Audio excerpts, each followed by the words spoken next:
Hello Internet, and welcome to my live reaction for Eden Zero, chapter 172. When we last left our heroes, we spent some more time largely getting used to our new world, our new period in time, I should say.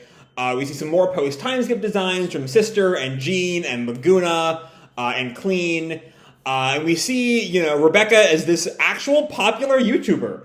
That CouchPo sort of built her up as a much more prominent BCuber than she used to be. We see Elsie and Shiki in communication as Elsie kind of lets slip that her homeworld is in the Kaide cosmos, but she provides no more details on that. And I don't think Shiki even knows what we, the audience, learned on Foresta.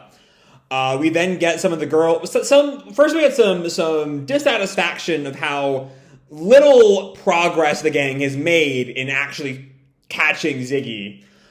We then get the girls commenting on Shiki's new status as a Galactica, implying that's fairly recent. And then we get a bit of Shiki at the old throne room talking to the specter of Witch and Valkyrie, talking about him becoming the sword and shield of Edens. A part of me, especially given that we already have Homura as the sword of Edens, is a little worried we're going to see Shiki, a plotline of Shiki sort of trying to take on too much. Trying to become everyone's protector or something. I don't know. We'll see how all that plays out. But then, Captain Connor is caught adrift again. As we are in a new timeline, we find out a couple of things. One, that Connor was not on the Edens 1 in World 31. That he was actually a worker in a bot factory who learned the bot factory was owned by Ziggy. And that's what led him to be sort of set out adrift when the Eden Zero found him. So Rebecca's a little bit suspicious, but the rest of the gang has realized that if Connor knows where this droid factory is, that's finally, at long last, a clue to catch Ziggy. And that's where we leave off. Let's dive right on into Chapter 172, Universe 3. Our picture here is of Y is doing this sort of finger gun to his head, kind of shirtless, kind of cool looking, But anyway, we open just with the Eden Zero floating in the Kaide cosmos, got that cool, square background going on, as Connor is just, chowing down on some food. So what you be telling me is that you lot have been liberating the planets that Ziggy's invaded, and Shiki's also eating. We're fighting to defeat Ziggy.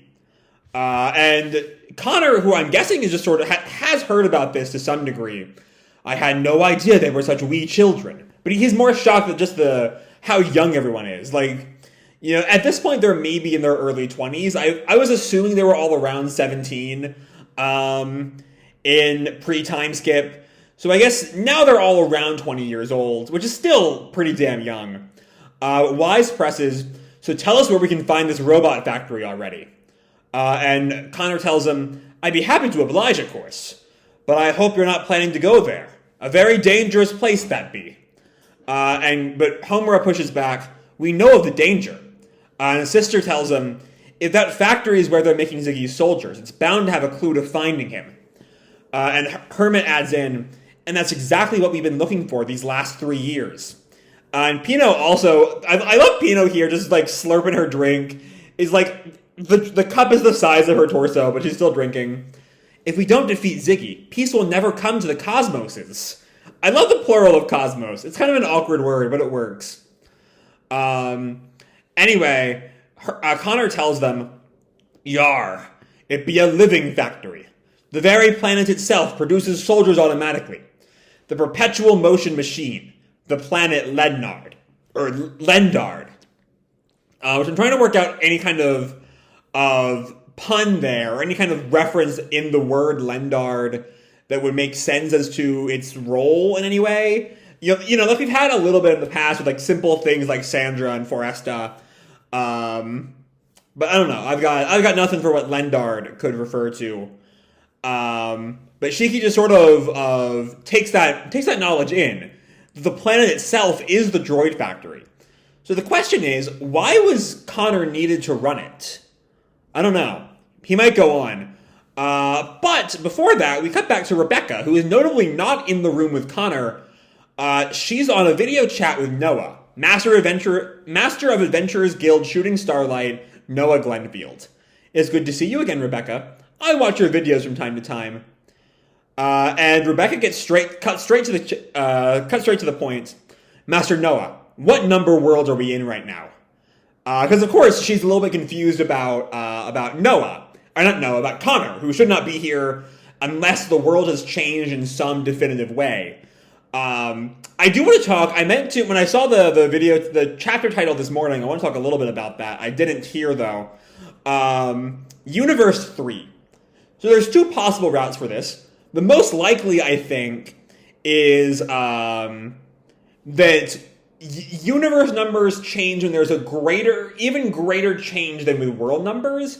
Though given that world numbers don't affect individual planets, but affect the entire universe as a whole, I'm not quite sure why that would matter.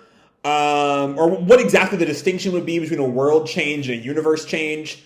Also, less likely theory, maybe it's in some way a Universe 1 callback from Fairy Tail? Possibly? I'm not sure how that would work, but this scene will probably give us some answers.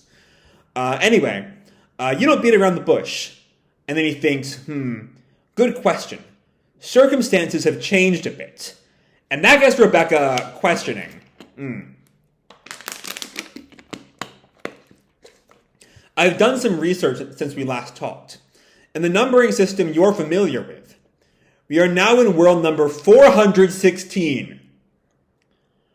Okay. Alright. But then what is... Because I'm assuming we have... I don't know. I'm trying to tie Universe 3 into World 416, but I'm coming up with nothing. But Happy reacts, 416? What? And Noah tells him, think of it as the number of times you've done a simple time leap. What do you call reverse? Okay, so the world is just, every time she goes back in time, even a little bit, we get a world ahead. Maybe universe is only for the big changes. Things like, Universe 2 was Connor sort of disappearing and Rebecca having all the memories from World 29 so they could beat Draken and all that good stuff. And then, I don't know what caused Universe 3, though. And there's also, despite the fact that between starting World 30 and Ziggy making mention at the end of the Owie War to now being in World 31, Rebecca used reverse many times since then. We had her using it to beat Brittany on Foresta, her using it to trick Lyra in the Owie War, the dozens of times she used it to try to save Witch. That's still it's just a little weird to me. Also, she used it once when Homura was possessed by Milani. There's a number of times she's used it, but Ziggy seemed to think she'd only used it the once. I don't know. Rebecca goes on, I used it that many times? And Noah kind of comforts her, it is your weapon. You need it to fight. I predict that the number of uses will continue to increase. So for the time being, let's forget about that particular count. And that sort of shocks Rebecca as Noah goes on. I have determined that two types of changes result in a new world number. First is reverse, the 90-second time leap which you use subconsciously as a child, and learn to use consciously on Sun Jewel. Okay, so we kind of had the implication that she was using Leaper or using reverse subconsciously beforehand, before she learned to use it during the fight with Nino. But then also there was the implication, I thought, unless I misinterpreted a whole lot of things with Rebecca, that she only got her ether gear by bathing in the Spa of Edens. Unless it's more like the Spa of Edens made her better at using her ether gear, which allowed her to consciously use it. More like this, instead of the Spa giving her an ether gear, it made her more aware of it and more adept at it, changing it from subconscious to conscious, maybe. I don't know. Anyway, Noah goes on, this causes virtually no changes to the world overall. It may cause a tremendous change for you and those around you, but history eventually corrects and converges towards its predetermined future. In other words, the greater future does not change. Okay. That's an interesting thing. We've sort of seen Shiki as this sort of figure who will change the course of history, in part by just like being a shonen protagonist, but I think Jame has also kind of alluded to him in that way a couple times in the past. The interesting thing there is that if the gang only survives because Rebecca uses reverse, if the natural course of history is for them to lose, wouldn't history correcting and converging towards its predetermined future, wouldn't that count as a loss? Or wouldn't that count as them eventually, as history conspiring to make them lose? Unless every time history tries to correct, Rebecca just reverses again. Maybe it's not that deep. The point is, reverse isn't that big a deal, all things considered, which we kind of knew. We knew there was Leaper and there was Cat Leaper. Those are kind of different things. The second type comes from Cat Leaper, which you use in the fight against Draken. This ability doesn't only move you through time, it transports you to another world, one moving parallel to the previous one. Let's refer to these worlds as universes. Okay, so now we're getting somewhere with our title, Universe 3. Universes, Happy responds. Noah goes on, the world in which poor Shiki died was Universe 1. The world where you beat Draken was Universe 2. And Rebecca presses, and now? Now we are in the world where you beat Nero, Universe 3. Okay. Specifically, he says the world where you beat Nero, implying that only in Universe 3 do they win. Do they win the war? Which means at some point, Rebecca must have used Cat Leaper to affect the outcome of the war. And Rebecca notes that. Whoa, wait a minute. When did we go to Universe 3? Noah presses, you didn't know it had happened? It was 3 years ago. Sometime right before Nero 66 was destroyed. I was sure you used your power to escape. But hold on. Couple of notes there. Because in the universe we experienced, Witch was the reason they survived. But then, after Witch died, Rebecca went back again and again and again to create a world where to try to save Witch. And at the time, she presumed that failed. Is it possible somehow that succeeded? If so, where is Witch? And why does this time everyone have memories of Universe 2? I don't know. I really just don't know. Anyway, Rebecca reacts, but I have no memory of doing that. And Noah thinks, that is strange. According to my eye of God, there was a moment when the locations of a great many people suddenly changed, just like when you fought Draken. We have most certainly moved over to Universe 3. And Rebecca asks, and you know the future of a world before we move away from it, right? Technically, no. That's a phone call I'm getting. I thought I silenced my phone. Whatever. Anyway, I'll call them back. Technically, no. Only predict its future based on the positions of the world's inhabitants. But it's weird, though, because Noah notes that the locations of a great many people suddenly changed when Rebecca changed to Universe 2. But we never saw that. The only difference was Rebecca having memories of Universe 1. I don't know. I feel like there's something we're missing here. Anyway, Rebecca asks, if we had stayed in Universe 2, what would have happened to us? Most likely, destruction for you all. Both you and Shiki would have perished. And Happy asks, I wonder when the change happened exactly. And she flashes back to right before the explosion. As Ziggy, when Ziggy appears with his iconic, you made the wrong choice. And Rebecca thinks, we didn't make the wrong choice. But I was so sure there was a way to save Witch. But then, could that have been the moment they changed? What happened? What was the change?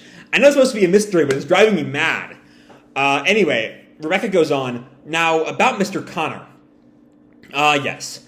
The man whose role changed from Universe 1 to Universe 2. Excuse me. Rebecca tells him, in Universe 1, we rescued him when he was drifting through the Sakura cosmos after a shipwreck. In Universe 2, he appears as the captain of Ziggy's ship. And this time, he was drifting through the Kaide cosmos after escaping from a robot factory. And Noah just tells her, there is nothing strange about that. That's how things work in the multiverse. If a world changes, the histories of its people can change from what they once were. And Rebecca sort of reacts to that the thing is, it feels like there's no real rhyme or reason. And also, oddly enough, the crew of the Eden Zero didn't change. And maybe neither did... I'm trying to remember what little we saw of Noah back in Universe 1. Because it wasn't a lot. We know that he was supposedly attacked by the Rogue Out, and then he had some conversations with Draken. I think that might have only been in Universe 1. Maybe Universe 1 Noah was working with Draken, and that changed in the new universes. But anyway, we cut to Rebecca, to Connor and Pino, who, unlike in the original universe where Connor taught Pino swear words, he's just making weird sounds at her that Pino meets in turn. And Wise reacts, "Hey, don't you be teaching Pino weird sounds." And Pino chimes in, "He also taught me something called the F word. Don't say it!" So there's still a little bit of Universe 1 Connor. But Rebecca, I think this might be after the conversation with Noah. She's back in the main crew area, sort of thinking about everything. And Shiki is sort of watching Connor being weird with Pino. So yeah, we are distinctly out of that conversation. Sorry, I don't know why my train of thought is departing right now. Anyway, Shiki says, "He's really not a bad guy, I think." And Rebecca tells him, "I know. At least he was a good person in Universe 1. She flashes back to Connor, jumping into the spa with her, and about to push Moscow's button, and teaching Pino swears. Maybe not that good. And Shiki turns to her unit, but Rebecca stops, just explains, "It's a new name for words like world number 30 or whatever." And she thinks, "In Universe 1, Shiki got killed. In Universe 2, we were all destroyed. I could have sworn I put this thing on silent. Did I not? Hold on. It is on Do Not Disturb. Don't know why I'm still getting phone calls, though. Anyway, in this world, in Universe 3, I hope we can all find our happy ending." And then we cut to Sister and Elsie, who are, I guess Sister is telling Elsie everything they learned from Connor. As Elsie tells her, "The planet Lendard, eh?" And Sister presses, "You know it? I told you it would come from Kaide, didn't I?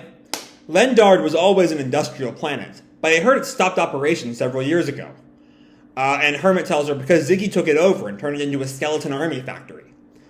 And Elsie chimes in, "All right, my crew and I will head there. We'll tear that factory down piece by piece." Okay, so maybe we won't... I figured Lendard would be our next destination. But if Elsie's doing that instead, maybe we're going somewhere else. Anyway, Sister responds, "That would be helpful." And Hermit chimes in, if we stop his production line, we can weaken Ziggy's forces." But Elsie corrects them. "No, that's where we'll find him. That's where we'll find Ziggy." And then we come to the planet Lendard. And we see it's this very sort of industrial planet, lots of metal building, lots of smokestacks. It's not quite Coruscant from Star Wars. It's not quite as clean, and there's a river going through it. But it's sort of in that it's a bit more factory-like than Coruscant. Because we see the production lines of those little skull soldiers we saw Ziggy making, and there's just armies and armies of them. And we see a man looking down at this gigantic, force. And it's one of the Dark Stars, Wizard. I forget, who were the two who died? Which two did Jaguar kill? Don't quite remember. "This planet will create life in perpetuity." And we see Clown. "What a glorious sight. More children every minute." And then we see the two who died have been replaced. Because we see Brigandine Mark II, who's this sort of, got this lion head, sort of metal lion. "One day it may produce machines that surpass even us." And then we see Killer Mark II, who just looks like a human boy, just some kid. "Which planet will be attacked next?" And then we see Ziggy. All the new Dark Stars together. "Shiki is coming. We stay here to fight him. We're going to settle this. Demon King Ziggy." And the chapter ends as Shiki also sort of stares, almost as if sensing Ziggy's dare. But there's an interesting point there. Because as far as we know, it's not Shiki who's coming. It's Elsie. Unless he's predicting the future somehow, and... Because there was some sense at the end of the Alley War that he was seeing, like, the cycles of fate or something. Like, maybe he can see the future in some way? I'm not sure. I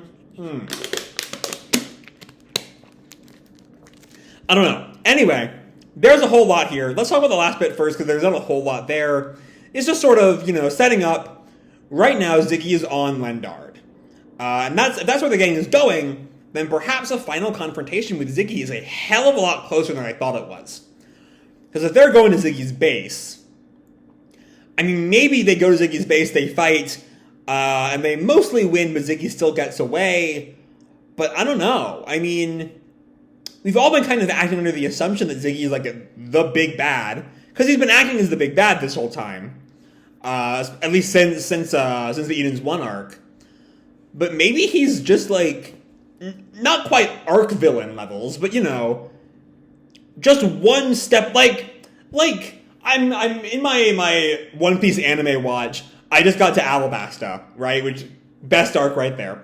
Like, maybe Ziggy's like the crocodile of the series, a big threat, but like an early one, and there's bigger, like grander and more powerful threats beyond Ziggy. Maybe.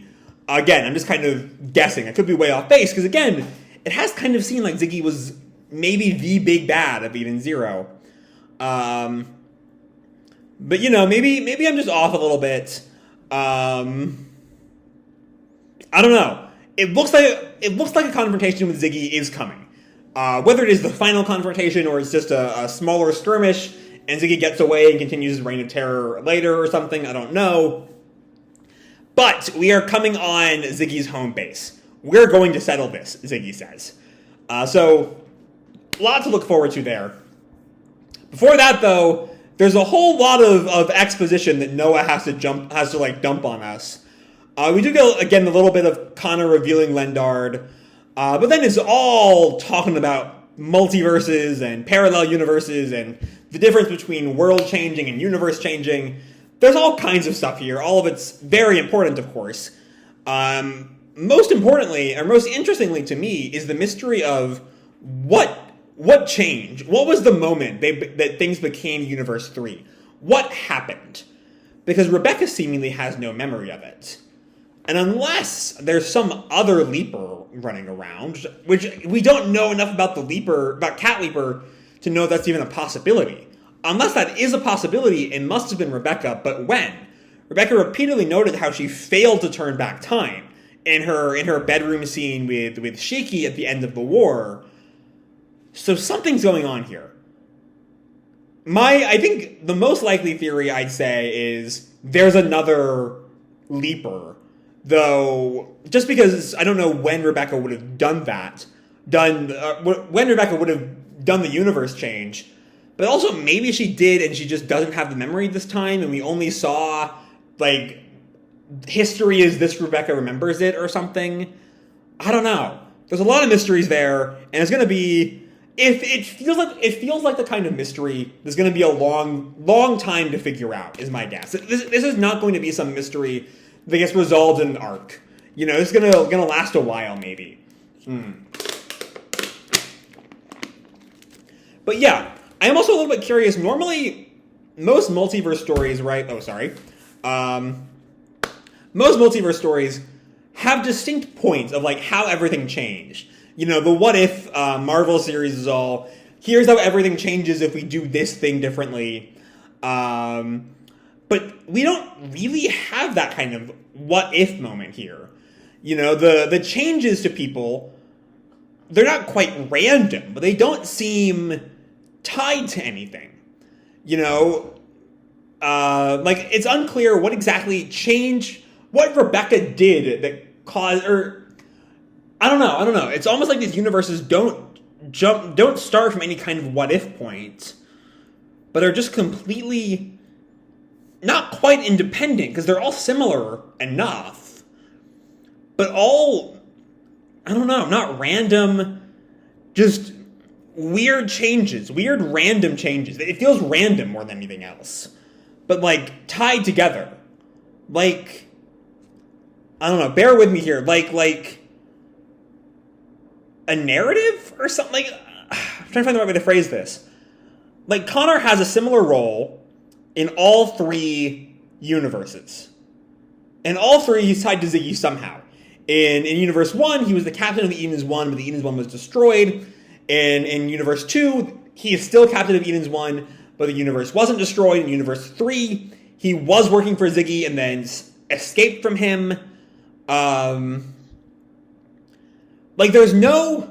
I can't work out what the common point of Connor's existence could possibly be beyond just him being tied to Ziggy. His defining trait across the multiverse is tied to Ziggy. And I'm not sure how that would even work. I don't know. It's weird. It's fucking weird is my point. I'm not quite sure I fully understand. Just the multiversal antics at play here. Because there's definitely something going on. I just don't know what. But then, yeah, we then see Lendard, I keep on calling it Lendard for some reason, Lendard, where Ziggy is ready for what might be, in his eyes, the final battle. We're going to settle this. And with that, we have to wait a week. But still, lots of good shit here, lots of questions to ask. And again, I'm not quite sure how this multiverse stuff is working in Eden Zero, but lots of good stuff to ponder. And I can't wait to see how all this starts to shape up. So I'm going to leave this video off here. Hope you'll enjoy the chapter and the video itself. If you did, feel free to drop me a like or subscribe. Do whatever makes you happy, And as always, your life is your own, okay? Bye!